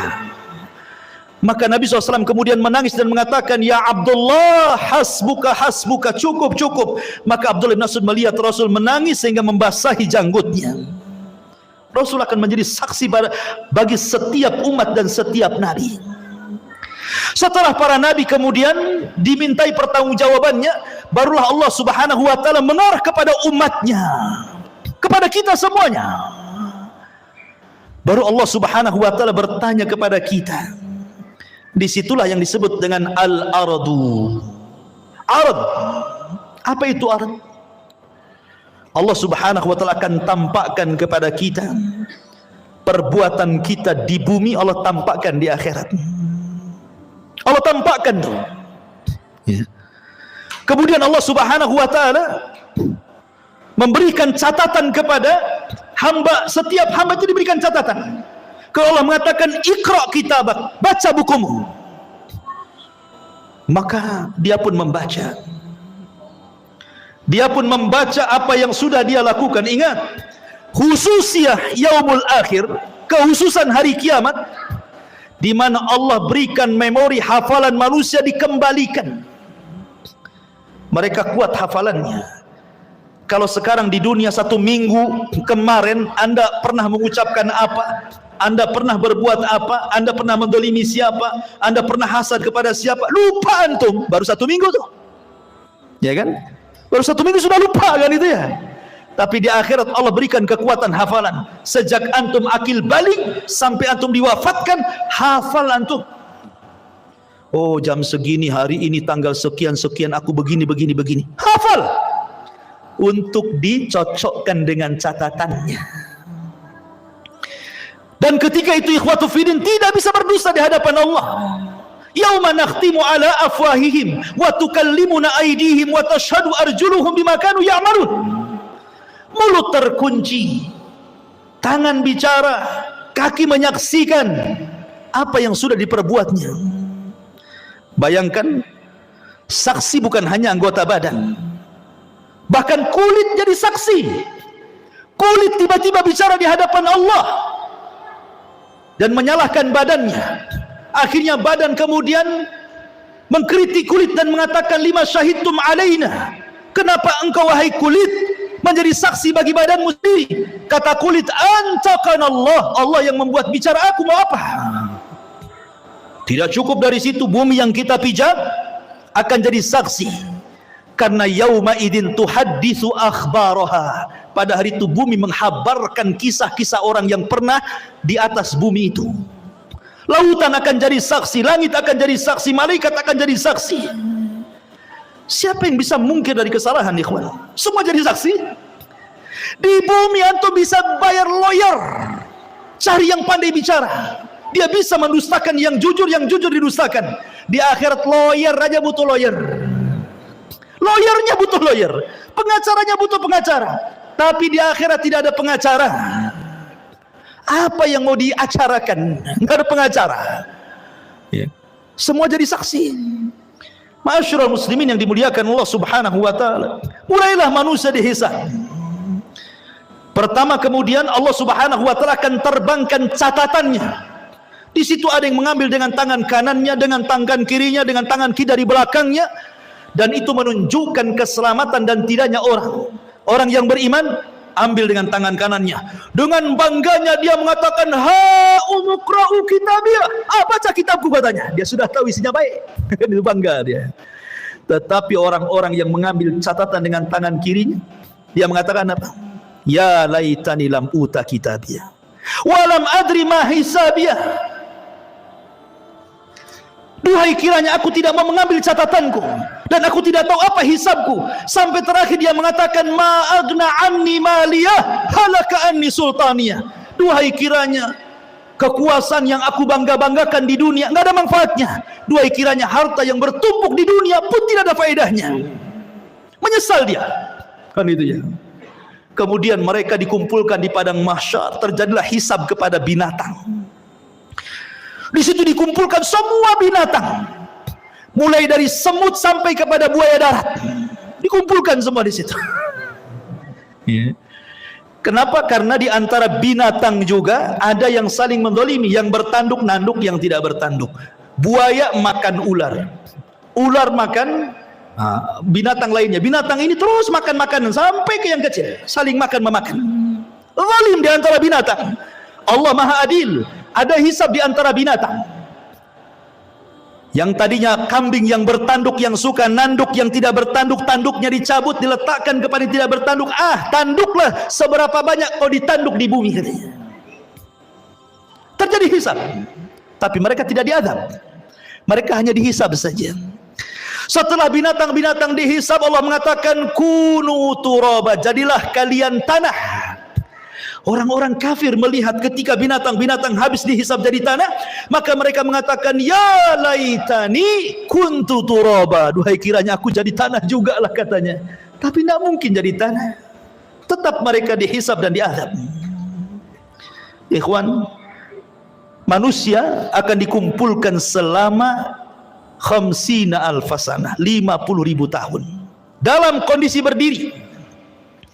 Tidak ada di padang mahsyar itu yang duduk kayak antum gini, enak kali. Apalagi sambil baring bawa tikar, nggak ada tikar. Posisi mereka berdiri karena Allah mengatakan yauma yaqumun nasu lirabbil alamin. Pada hari itu manusia berdiri menghadap Rabbnya. Kenapa tidak ada yang duduk, tidak ada yang berbaring? Karena kalau duduk maka dia akan tenggelam dengan keringatnya. Berbaring apalagi? Bagaimana tidak, matahari diletakkan di atas kepala 1 mil. Ada orang yang bercucuran dengan keringat sehingga tenggelamlah dia dengan keringatnya. Ada yang keringatnya sedada, ada yang keringatnya sepusar, ada yang keringatnya selutut, sesuai dengan amalannya. Sesuai dengan amalannya. Dan hari itu hari yang haus sekali. Makanya orang-orang yang berhasil meminum dari telaga Rasul, lam yadma abada, dia tidak akan haus selamanya walaupun matahari di atas kepala. Likullin nabi haudun, setiap nabi punya telaga, dan yang paling besar telaga Rasul, jumlah gelasnya sejumlah langit di bumi, sejumlah langit yang ada di, sejumlah bintang yang ada di langit. Warna telaganya lebih putih dibandingkan air susu, lebih manis dibandingkan madu. Siapa yang meminumnya tidak akan haus selamanya. Adakah dari umat Rasul yang tidak akan minum? Ada. Ketika ada orang-orang yang hendak mendekati telaga Rasul di padang mahsyar itu, tiba-tiba dihalau para malaikat. Kemudian Rasul SAW berteriak-teriak, ummati, ummati, ya Rabb, itu kan umatku, biarkan mereka minum. Lihat bagaimana rahmatnya Rasul pada umatnya. Tapi Allah mengatakan, ya Muhammad, innaka la tadri ma ahdatsu ba'daka, innahum ghayyaru wa baddalu. Hai Muhammad, kau enggak tahu apa yang terjadi dengan umat mereka, sudah merubah-rubah petunjukmu, sudah merubah-rubah sunnahmu. Biarkan mereka tidak minum. Ma'asyiral muslimin yang dimuliakan Allah Azza wa Jalla, manusia akan tenggelam dengan keringatnya. Kemudian manusia pun bingung karena mereka harus berdiri, entah apa yang harus dilakukan mereka. Mereka menunggu faslul qadha, bagaimana putusan Allah kepada mereka, masih bingung. Akhirnya mereka pun berjalan kepada Adam, ya Adam, engkau kan bapak kami, mintalah syafaat kepada Allah. Tidakkah kau lihat, tidakkah kau iba kepada kami, kami sulit nih di sini. Kata Adam, aku nggak bisa nolong kalian. Pergi ke Nuh. Berangkatlah mereka ke Nabi Nuh alaihi salatu wassalam. Nuh juga i'tidar, tidak bisa memberikan syafaat. Kata Nuh, sebaiknya kalian kepada Ibrahim, temui Nabi Allah Ibrahim alaihi salatu wassalam. Berangkat mereka ke Nabi Allah Ibrahim. Ya Ibrahim, wahai Ibrahim, anta Khalilur Rahman, kau adalah kekasih Allah. Ala tara ila ma nahnu fi, tidakkah kau lihat, tidakkah kau iba melihat kondisi kami? Kata Ibrahim, tidak, aku pernah berdosa 3 kali. Sebaiknya kau datang kepada Musa, temui Nabi Musa. Berangkat ke Musa. Kata Musa, aku juga tidak bisa karena pernah membunuh orang. Ke Isa saja, temui Nabi Isa. Isa tidak menyebutkan uzurnya, tapi datangi Rasul Muhammad sallallahu alaihi wasallam. Datanglah mereka kepada Rasulullah. Baru kata Rasul, ana laha, kan ku coba. Rasul sujud di bawah arsy Allah dengan sujud yang lama. sampai Allah datang dan mengatakan, irfa ra'saka ya Muhammad, angkat kepalamu wahai Muhammad. Qul tusma, katakan kau didengar. Sal tu'ta, minta kau diberi. Isfa tu syafa, minta syafaat kau diberikan syafaat. Ma'asyiral muslimin yang dimuliakan Allah Azza wa Jalla, kembali kepada proses hisab. Hisab ini ada dua macam. Ada yang disebut dengan hisaban yasira, hisabnya mudah. Ada yang disebut hisaban asira, hisabnya sulit. Dan ada yang ketiga tanpa hisab. Ada kelompok-kelompok yang tidak dihisab. Karena Rasulullah SAW pernah ditampakkan dari 70.000 umatnya, mereka tidak dihisab, tidak diadab, direct masuk surga. Kemudian ketika ditanya siapa mereka orang-orang yang tidak dihisab itu Rasul, kata Rasul, alladzina la yastarqun wa la yaktawun wa la yatatayyarun wa ala rabbihim yatawakkalun. Orang yang tidak minta diruqyah, tidak minta dikai besi panas yang digunakan untuk perobatan, dan tidak tatayur menjadikan sial dan hoki kepada sebuah benda atau suara, dan mereka senantiasa tawakal kepada mereka. Orang-orang yang masuk surga tanpa hisab dan adab, tidak akan dikumpulkan di padang mahsyar, direct masuk surga. Tetapi orang-orang yang hisabnya sulit dan orang yang hisabnya mudah tetap di padang mahsyar. Cuman mereka tidak sampai 50.000 tahun, tergantung hisabnya. Kalau hisabnya mudah sebentar saja, karena umat Islam orang-orang yang beriman hisabnya cepat. Allah hanya menghisab manusia itu setengah hari. Bagi orang-orang yang beriman tidak sampai 50.000 tahun, setengah hari saja. Tapi setengah hari kehidupan akhirat bila dibandingkan dengan kehidupan dunia sama dengan 500 tahun. Karena Allah mengatakan, inna yauman inda rabbika ka alfi sanatin mimma ta'udun. Satu hari kehidupan akhirat sama dengan 1000 tahun kehidupan dunia. Berarti setengah harinya 500 tahun. Dan orang yang beriman yang mendapatkan hisab itu hanya dari ba'da zuhur ke ba'da asar saja, setengah hari. Tapi setengah hari kehidupan akhirat, bukan setengah hari kehidupan dunia. Ya, 500 tahun juga. Makanya orang-orang miskin lebih dahulu masuk surga setengah hari dibandingkan orang kaya. Orang kaya nunggu dulu 500 tahun baru masuk surga. Orang miskin dah masuk surga. Kenapa? Pertanyaannya berat. Min aina iktasabahu wa fima anfaqahu. Dari mana kau dapatkan harta itu? Kemana kau belanjakan? Kan itu ya. Banyak pertanyaannya. Kos-kosan 5-5-nya ditanya. Kan itu ya. Antum punya apa lagi? Mobil 3 direntalkan, semua ditanya. Dari mana kau beli mobil itu? Kemana kau belanjakan? Semua ditanya. Akan ditanya semuanya. Satu hari antum belanja seberapa kali ke mall itu? Ditanya. Kan itu. Emang nggak ditanya dibelanjakan? Semua ditanya. Ini makanan yang kita makan ditanya, minuman yang kita minum ditanya. Makanya Allah mengatakan, falyangduril insan ila ta'ami. Hendaklah manusia melihat kepada makanan yang dimakannya, karena semua akan ditanyakan. Allah mengatakan dalam Al-Quran, dalam surah Al-Hakumut Takatsur, la tus'alunna yawma idzin 'anil na'im. Akan ditanya pada hari kiamat itu semua nikmat yang Allah anugerahkan kepada kita. Ingat, hisab itu ada dua cara. Orang yang berdebat dalam hisab celaka dia, pasti masuk neraka. Man nukisha fil hisab halak, kata Rasul. Orang yang melakukan perdebatan dengan Allah ketika hisab, celaka dia. Maksudnya apa? Allah akan mengatakan, dulu ku beri mata kau, sudah kau syukuri matamu? Jawab. Maka dia mengatakan, belum ya Rabb. Dulu kau beri telinga, itu sebagai amanah. Kau gunakan untuk apa telingamu? Untuk maksiat kau untuk taat? Oh, untuk maksiat ya Rabb. Terjadi dialog. Ya, kalau terjadi munakosah dialog seperti ini, celaka orang ini. Tetapi kalau yang kedua ini tidak terjadi dialog, dia hanya mengiyahkan saja kata Allah. Bukankah dulu di bumi aku berikan begini? Iya. Bukankah dulu di bumi aku berikan ini? Iya. Iya, gitu saja. Dia enggak bantah. Maka Allah mengatakan, al-an satartuka wa ghafartu dzanabak. Al-an satartuka, sekarang kututupi dosamu.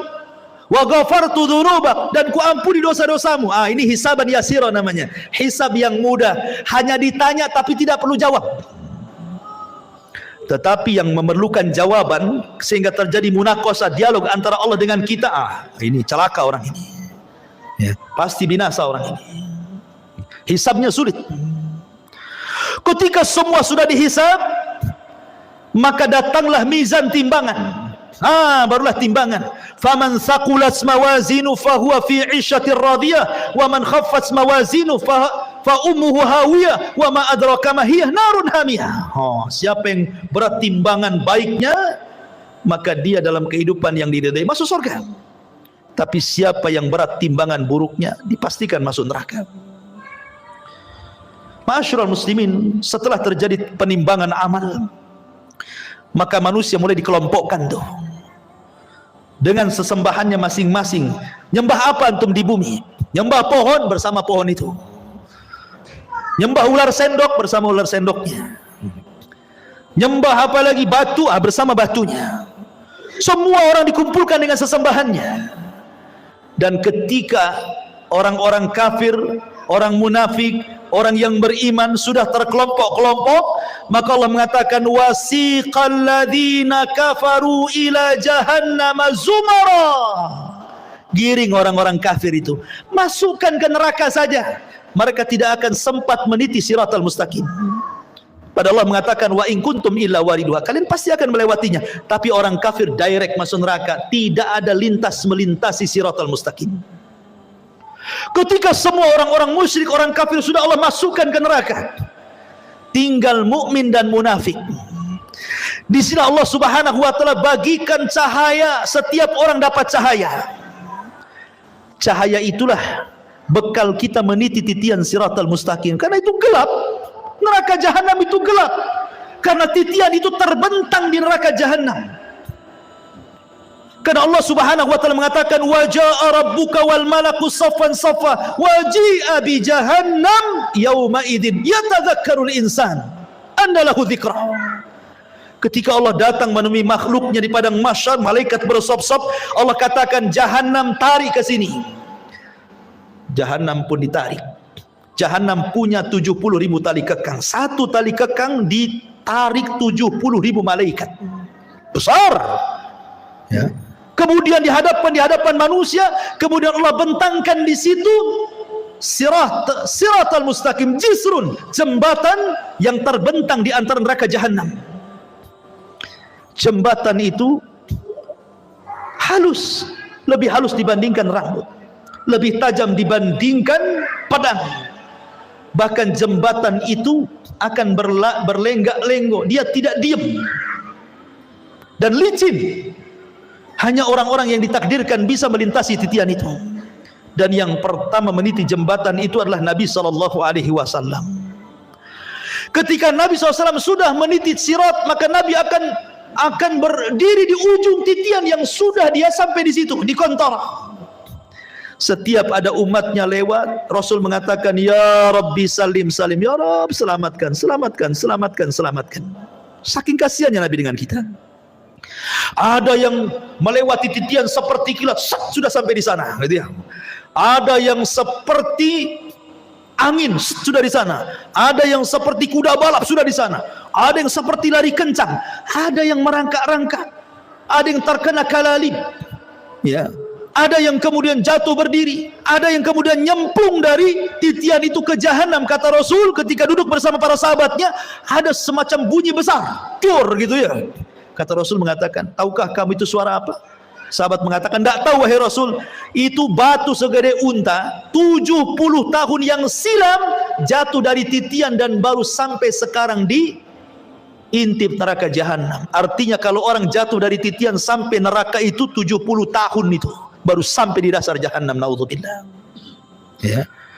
Ma'asyiral muslimin, maka satu persatu orang-orang munafik diberikan, orang-orang beriman diberikan cahaya. Orang munafik diberikan cahaya, kadang padam, kadang terang, kadang padam, kadang terang. Ketika berjalan mereka mengatakan, naktabis menurikum, hai orang yang beriman, tunggu dulu, aku ikut cahayamu. Kata orang beriman, ambil lagi kau cahaya di belakang, katanya. Emang Di dunia orang munafik bisa menipu orang-orang yang beriman. Yukhadi'una Allah walladzina amanu. Mereka menipu Allah dan orang-orang yang beriman. Di titian siratal mustaqim, orang yang beriman tidak mungkin ditipu lagi. Ya. Ma'asyiral muslimin, ketika semua terseberangi semuanya, sampailah mereka di sebuah tempat namanya Qantoroh. Qantoroh itu depannya pintu surga. Sampai di sini keletihan orang-orang yang beriman? Tidak. Di sini ada kisos. Di sini Nabi SAW mengatakan, atadruna mal muflisu hadil ummah, tahukah kamu siapa yang bangkrut dari umat ini? Kata sahabat, ya molos saja orang bangkrut, orang yang gulung tikar, orang yang kalah, orang yang usahanya bangkrut, bankrupt dan yang lainnya. Kata Rasul, bukan itu. Orang yang bangkrut adalah orang yang datang pada hari kiamat membawa pahala solat, pahala zakat, pahala sedekah, pahala puasa, pahala ini, pahala itu, tapi di satu sisi dia pernah mendolimi si fulan, mengambil harta si fulan, menumpahkan darah si fulan, mencaci maki si fulan, merendahkan si fulan. Akhirnya di kantor ini terjadi kisos. Padahal depan pintu surga tuh. Supaya orang yang masuk surga mendapatkan keadilan. Supaya dalam hatinya tidak ada lagi dongkol dengan kawannya. Supaya ketika masuk surga di wanaza'na ma fi suduruhum min ghillin ikhwana. Allah cabut perasaan dengki sehingga menjadi bersaudara dalam surga. Karena orang-orang penduduk surga itu satu hati. Kalau kita akan berhati-hati, ada yang dengki, ada yang iri, ada yang benci, ada yang marah, ada yang emosi, kan itu ya. Supaya tidak ada itu, maka terjadi kisos di sini. Ya. Hei, dulu kau sudah memukul aku, sini kamu. Mana pahalamu? Diambil pahalanya. Nih dosaku. Ketika kemudian dia sudah tidak punya pahala karena sudah dikasihkan orang banyak, karena banyak yang didolimi, dia mengatakan, mana pahalamu? Aku tidak punya pahala, sudah habis. Kalau gitu ambil dosaku saja, katanya. Oh gitu ya. Fa in faniyat hasanatuhu, kalau sudah habis kebaikannya, maka nggak dilempar dosanya kepada dia. Pada sudah dikontor, dilempar lagi ke belakang ke neraka. Ketika kisos sudah terjadi, ini kisos sesama orang yang beriman ya. Kalau kisos dengan orang kafir, kisos dengan binatang, dolim kepada binatang, dolim kepada orang kafir, dolim sesama orang kafir, dolim orang-orang yang beriman kepada orang kafir atau orang kafir kepada beriman, ini sebelum titian. Sebelum titian, nah itu dolim di situ. Kisosnya itu. Tetapi di kantor itu hanya khusus orang beriman saja, karena sudah mau masuk surga masalahnya. Bahkan orang-orang yang dibunuh akan datang menghadap Allah tanpa kepala. Dalam hadis Abdullah bin Abbas radhiyallahu anhu itu, tangan kirinya membawa kepalanya.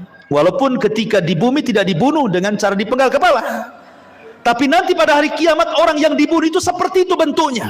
Lehernya nggak ada, kepalanya dipegang oleh tangan kirinya, tangan kanannya menyeret orang yang membunuhnya, kemudian menghadap Allah dan mengatakan, ya Rabb, sal hadza lima qatalani. Tanya orang ini, kenapa kau bunuh aku? Kenapa dia bisa membunuhku? Dan bayi-bayi yang dilempar hidup-hidup kemudian mati, seperti orang-orang yang punya anak dari hasil zina kemudian malu, dilemparlah anak itu ke solokan, ke tong sampah, ke kardus, akhirnya mati.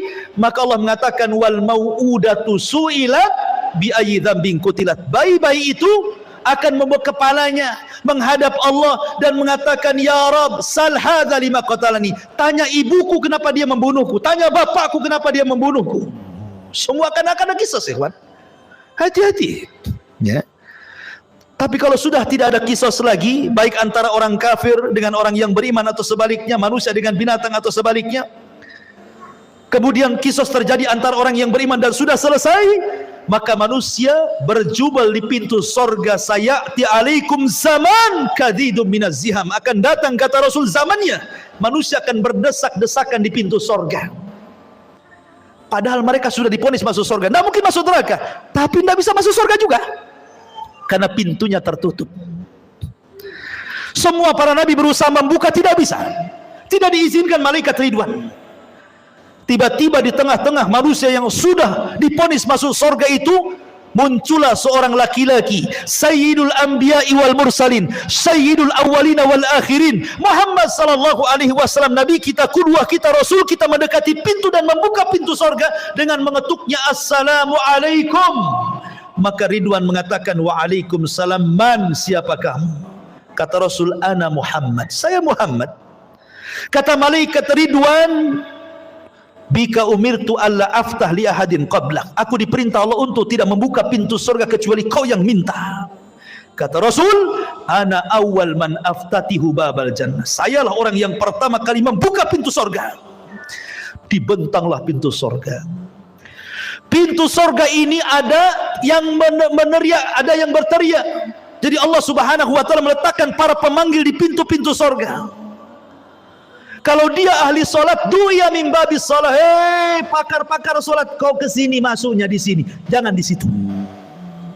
Yang pakar puasa sunnah, puasa Senin Kamis, Ayyamul Daud, pokoknya ahli puasa, ada pintunya dari pintu royan. Ahli puasa, sini dari pintu royan, jangan pintu itu. Pintu jihad mengatakan, yang mati syahid lewat sini. Pintu tobat, yang tobat lewat sini. Masing-masing pintu itu menyeru kepada keahlian ibadahnya masing-masing. Dan sorga itu memiliki 8 pintu, berbeda dengan neraka 7 pintu. Kenapa? Biar menunjukkan bahwa rahmat Allah lebih luas dibandingkan murkanya. Makanya dibuat pintu surga lebih banyak dibandingkan pintu neraka. Karena Rasul mengatakan, Allah berfirman, inna rahmati wasi'at ghadabi, rahmatku lebih luas dibandingkan murkaku. Ma'asyiral muslimin, ketika ada orang yang berdiri di pintu surga, dia berdiri nih, dia nggak mau masuk surga. Kata Allah, udkhulul jannah bi rahmati, masuk ke dalam surga dengan rahmatku. Orang ini mengatakan, ya Rabb, oh enggak, saya enggak mau masuk surga dengan rahmatmu ya Rabb. Kalau masuk surga karena rahmatmu itu bagi orang yang melakukan dosa, kemudian bertobat, kau kasih sayangi dia, akhirnya kau katakan masuk dengan rahmatmu.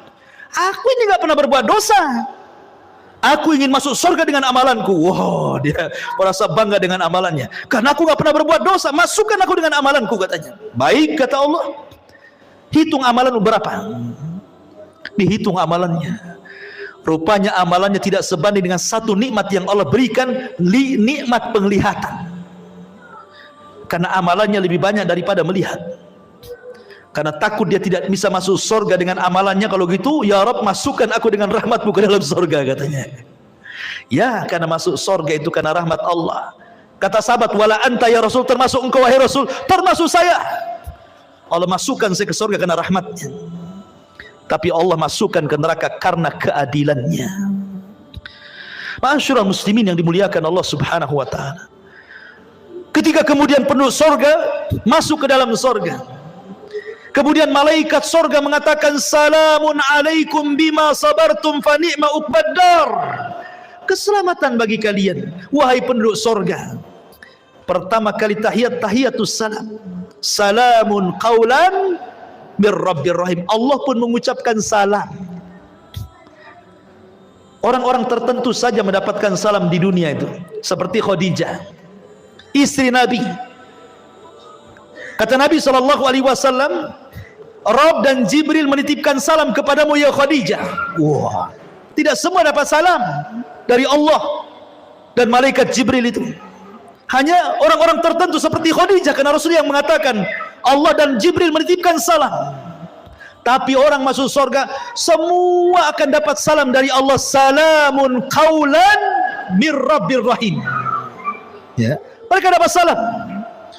Dan salam itu artinya selamat, karena di surga tidak ada aib. Di surga itu selamat semuanya, tidak ada orang yang lisannya kotor, tidak ada di surga itu. Tidak ada tukang gibah, tukang gunjing, tukang caci, tukang maki, tukang merendahkan. Tidak ada. Tidak ada yang dendam, tidak ada. Sampai kepada istri-istri tidak ada cemburu kalau antum bersama bidadari. Karena semua jadi salam. Selamat semuanya. Selamat aib, dari aib selamat. Antum tidak kencing, antum tidak berak, antum tidak meludah, antum tidak mengeluarkan dahak, antum tidak ada congeknya, bahasa gitu. Pokoknya selamat badannya. Sampai-sampai ditanya Rasul, kalau hari-hari makan minum, cemana beraknya, cemana kencingnya? Kata Rasul, berak dan kencingnya dengan keringat. Dengan keringat. Dan keringatnya seperti minyak misi, itulah berak dan kencingnya penduduk sorga, katanya. Wah, luar biasa. Ya. Selamat badannya. Wanitanya tidak haid, tidak ada nifas, Tidak ada bau ketiak di sorga itu, semua wangi. Dunia antum harus bawa apa tuh? Kadang-kadang dikasih kapur barus ketiak. Di bumi kan gitu ya. Di sorga nggak ada bau, nggak ada bau-bau di sorga itu, karena selamat badannya. Ya. Di sorga tidak ada nenek-nenek. Di zaman Rasul ada nenek-nenek datang kepada Rasul, aku masuk sorga nggak Rasul? Kata Rasul, nenek-nenek nggak masuk sorga. Gitu. Nenek ini menangis, pergi dia. Kemudian Rasul mengatakan kepada sahabat, bilang sama nenek itu, bukan berarti nenek itu nggak masuk sorga, maksudnya di sorga nggak ada nenek-nenek. Bacakan ayat inna ansha'nahunna insha'an wa ja'alnahunna abqara uruban atraba. Kami jadikan nenek-nenek jadi gadis-gadis usianya 33 sampai 34. Semua sama usianya segitu. Ya. Dan sorga itu nikmatnya yazdah, bertambah dan bertambah. Ada sukul jannah, pasar sorga. Pasar ini setiap Jumat kalau di bumi, kalau di sorga namanya Yaumul Mazid, hari tambahan nikmat. Semua penduduk sorga ke pasar, yang laki-lakinya itu berjumpa dengan kawan-kawannya di pasar itu. Kemudian ngobrol cerita pengalaman antum di dunia. Oh, kita kan pernah ngaji di Odessa dulu, kenal nggak antum di samping saya? Nanti itu bicarakan semua itu, akan teringat dengan kehidupan dunia. Jadi pembicaraan nanti di pasar itu, pembicaraan kita di dunia, obrolan kita, bercandaan kita, semua akan dibicarakan di pasar surga itu. Di pasar surga itu ada jual beli, ya. Hanya untuk berjumpa dengan kawannya, ngobrol, minum, makan di situ enak-enak. Kemudian sebelum pulang, habar riyah. Tiba-tiba Allah Subhanahu wa taala hempaskan angin, membawa debu, kemudian mengenai jasad-jasad orang yang ada di pasar sorga itu. Fayazdad husnan wa jamala, maka dia akan bertambah gantengnya, bertambah sehatnya, bertambah kekarnya, bertambah indah. Ketika pulang istrinya nggak kenal. Laqad izdastum husnan wa jamala, wahai suamiku, kenapa kau makin tampan, makin ganteng, makin itu. Dalam kisah Israiliyat disebutkan, ini Israiliyat lagi ya. Jadi di pasar-pasar surga itu banyak gambar macam-macam. Ya, mungkin kalau di dunia itu antum tahu tukang cukur, kan banyak tuh gambarnya kan. Ada yang jadi sebegini rambutnya, jadi sebegini rambutnya, jadi sebegini, kan banyak tuh. Tinggal tunjuk saja, cukur saya seperti ini. Nanti dicukur kayak gitu kan. Nah di surga itu akan dibentuk tuh macam-macam gambar yang ganteng-ganteng itu, tinggal nunjuk saja Anda akan seperti itu. Itu cerita Israiliyat. Ya, ya. Oh kayak gitu. Kayak siapa? Antum kayak Abu Humairah, jadilah Abu Humairah. Nggak mau lah, gemuk gitu. Jadi mereka pulang itu berjumpa dengan istrinya, kata istrinya, laqad izdaztum husnan wa jamala. Hei suamiku, kenapa kau makin ganteng? Kata suaminya, kau juga kenapa makin cantik, katanya. Jadi setiap minggu kenikmatan itu bertambah, makin ganteng, makin ganteng, makin ganteng. Makanan hari ini kalau dimakan besok lebih nikmat, kalau dimakan lusa lebih nikmat, dimakan lusanya lagi lebih nikmat, makin nikmat. Coba antum makan mangga, dibiarkan 1 bulan. Hari ini makan mangga, besok mangga dibiarkan 1 bulan. 1 bulan depan antum makan tuh mangga. Nanti atau setahun antum ada tinggal peloknya saja itu kan. Di sorga itu makin hari makin nikmat. Ya, kan luar biasa tuh. Makin hari makin ganteng. Coba antum hari-hari ke pasar sini, makin ganteng atau makin kusut tuh? Makin kusut kan itu. Stres, apalagi bawa istri yang dicatat beli bawang, pulang beli baju pula kan. Stres lagi. Makin turun alisnya. Ya. Ma'asyiral muslimin yang dimuliakan Allah Azza wa Jalla, ketika orang masuk surga, pertama yang dimakan apa? Dan pertama yang diminum apa? Yang pertama dimakan itu kabidil hut, hatinya ikan paus. Tentu ikan paus akhirat, bukan ikan paus di Saus kayak sekarang, istilah ikan paus. Kemudian makan air jahe. Jahenya jahe sorga. Kata Abdullah bin Abbas, dunia dan sorga itu hanya mirip nama, tapi hakikatnya berbeda. Di dunia ada jahe, air jahe, wedang jahe. Di sorga ada wedang jahe. Hanya kesamaan nama, tapi hakikatnya berbeda. A'dadtu li ibadis salihin ma la ainun ra'at wa la udhunun sami'at wa la khatara ala qalbi bashar. Ya. Kenikmatan di sorga itu tidak bisa dilihat mata, didengar telinga, terlintas pun tidak. Bagaimana caranya menggambarkannya? Jadi hanya kemiripan nama saja. Di sorga ada pisang, di dunia ada pisang. Tapi pisang sorga beda rasanya. Di sorga ada madu, di dunia ada madu, beda madu sorga. Di sorga ada khamar, di dunia juga ada khamar, beda. Khamar di dunia ini paling rendah sakit kepala orang minum, paling tinggi teler tidur di got. Ya. Tapi khamar di sorga itu ladzatul lisyaribin, lezat bagi peminumnya, lezat. Ya. Ma'asyiral muslimin, dan di surga Allah sudah peruntukkan satu orang mendapatkan 2 istana minimalnya. Karena Allah mengatakan waliman khafa maqama rabbih jannatan, bagi orang yang takut Allah sediakan 2 istana. Dan dia akan mendapatkan nikmat yang besar sebagaimana ahlun nar akan mendapatkan azab yang besar. Ketika penduduk surga idza dakhala ahlul jannatal jannah wa idza dakhala ahlun narun nara, apabila penduduk surga masuk ke dalam surga, penduduk neraka masuk ke neraka, ji'a bil mauti ala suratil kabsi, didatangkan kematian dalam bentuk kambing gibas, disembelihlah kematian itu sehingga tidak ada kematian lagi. Maka datanglah penyeru kepada penduduk surga, ya ahlal jannah la mautalakum wa ya ahlan nar la mautalakum. Hei penduduk surga tidak ada kematian, hei penduduk neraka tidak ada kematian. Maka penduduk surga akan mendapatkan nikmat selamanya dan penduduk neraka akan mendapatkan azab selamanya.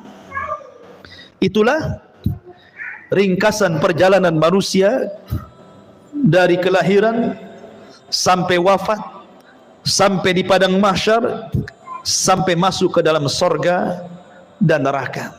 Tentu yang saya ceritakan ini bagian kecil, hanya gambaran, karena hakikatnya jauh dibandingkan yang diceritakan. Sehebat apapun orang menggambarkan sorga, sorga menyelisihi gambarannya, karena sorga tidak bisa dibayangkan. Kita hanya menukilkan sabda-sabda Nabi, ayat-ayat Al-Quran, beginilah gambaran sorga, karena tidak semua dibentangkan. Ya. Oleh karena itulah perlu keimanan yang kuat tentang adanya hari akhir. Makanya di antara satu dari rukun-rukun iman, al-imanu bil yaumil akhir, beriman dengan hari akhir. Wallahu a'lam bishawab.